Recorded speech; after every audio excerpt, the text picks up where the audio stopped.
People who lost a twin. What happened? When I was growing up I had a twin brother who was my absolute best friend in the entire world, but we couldn't be any more different. I was more athletic than he was and I spent a lot of time trying to drag him out of his room. He on the other hand was a total bookworm and was always writing like there was no tomorrow.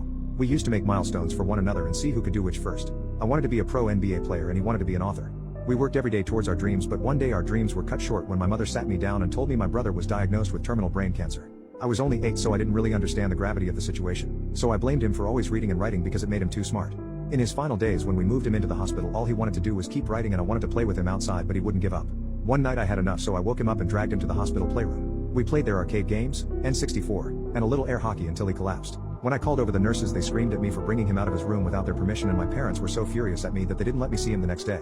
The next day was the day he passed and I wasn't allowed to see my own brother. After the funeral and everything, my parents told me there was one thing they had to give me. It was a bounded, completed book, written by my brother, dedicated to me. On the last page he wrote a note to me saying that sneaking out